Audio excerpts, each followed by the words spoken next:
অনেকদিন থেকেই আমাকে কমেন্ট অনেকে করছেন যে মিড পাস ফিল্টার একটু দেখাতে, যাতে মিডটা একটু বেশি পাওয়া যায়। তো তার জন্য আমি সার্কিট একটা নিয়ে এসেছি, আপনারা ট্রাই করে দেখতে পারেন।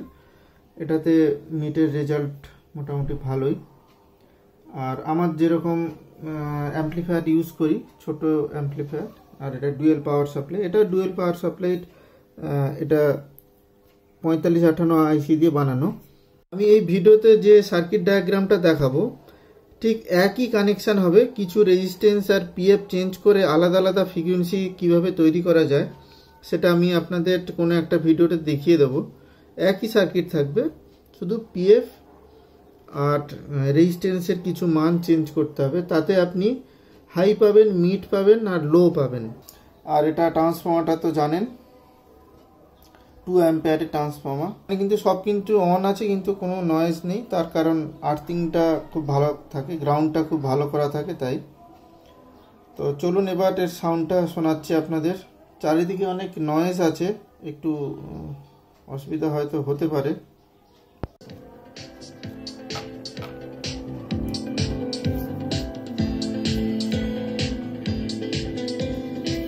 পোটেনশিওমিটারটা এবার মিডটা বাড়াচ্ছি, দেখুন। এটা পুরোটাই কিন্তু খেয়াল রাখবেন।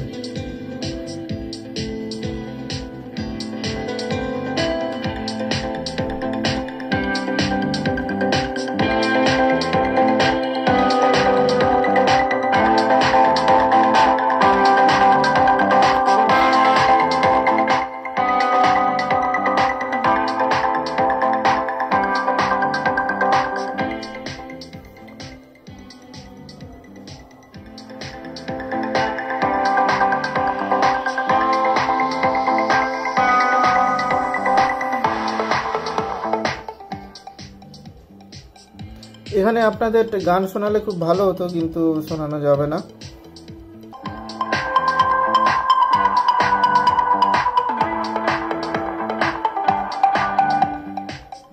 রেজাল্ট ভালো, আপনারা ট্রাই করতে পারেন, রেজাল্ট ভালো। রেজাল্ট 4 নম্বর পিন হচ্ছে -12 ভোল্ট,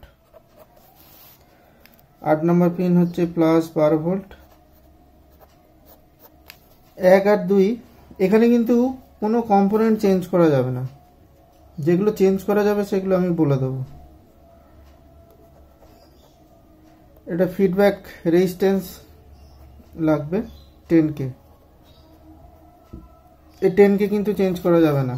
এর থেকে কম দিতে পারেন, এর থেকে বেশি দেওয়া যাবে না। এইখান থেকে একটা রেজিস্ট্যান্স দিয়ে ইনপুট হবে, অডিও ইনপুট হবে। এখানে হচ্ছে অডিও ইন, AU ইন, এখানে অডিও ইনপুট হবে। এটাও কিন্তু 10K, এটা চেঞ্জ হবে না। হয়ে গেল। এই পিনেরও কাজ আছে, আমি বলে দিচ্ছি। এরপর আমরা 3 নম্বর পিনে যাব। 3 নম্বর পিনে একটা পিএফ দিয়ে গ্রাউন্ড করব। পিএফ এর মানটা 472। ঠিক এর প্যারালালে একটা রেজিস্ট্যান্স কানেক্ট করব, দিয়ে সেটা ওই গ্রাউন্ডের সাথে যোগ করব। এটা হবে 10K। এটার মান চেঞ্জ করলে আপনার ফ্রিকোয়েন্সিটা চেঞ্জ হবে। মিডটার কম বেশি হবে। মিডটা না বেরিয়ে হয়তো হাই বেরোতে পারে, লো বেরোতে পারে, সেটা আপনি যেটা চেঞ্জ করবেন সেটাই হবে। কিন্তু এটা রাখার চেষ্টা করবেন 472। ঠিক এইখান থেকে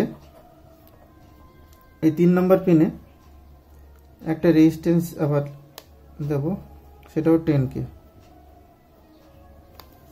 10K রেজিস্ট্যান্স দেব, আর একটা পিএফ কানেক্ট করব 473। যে হতে পারে, কে হতে পারে, ঠিক আছে। এইবার এখানে একটা ফান্ডা আছে, এখানে আমি একটা কন্ট্রোলার বসাবো। সেই কন্ট্রোলারটা বলে দিই,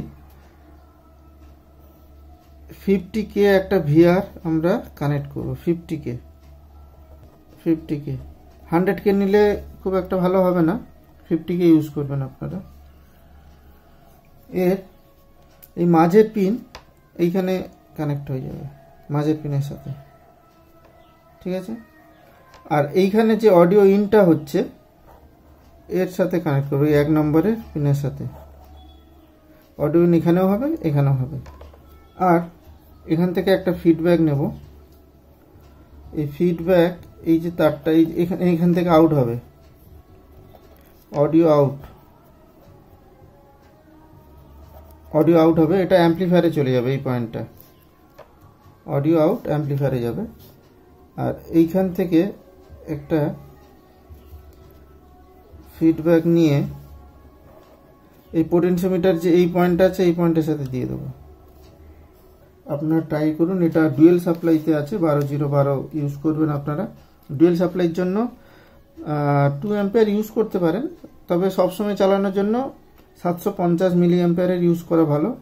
আর ফিল্টার পাওয়ার সাপ্লাই দেবেন, তবে এর আউটপুট রেজাল্ট ভালো হবে, কোনো নয়েজ থাকবে না। আজকের ভিডিওটা কেমন লাগলো আমাকে কমেন্ট বক্সে জানাবেন। আর কিছু জানার থাকলে হোয়াটসঅ্যাপ করতে পারেন, কমেন্ট করতে পারেন। দেখা হবে পরে কোনো এক সার্কিট ডায়াগ্রাম নিয়ে।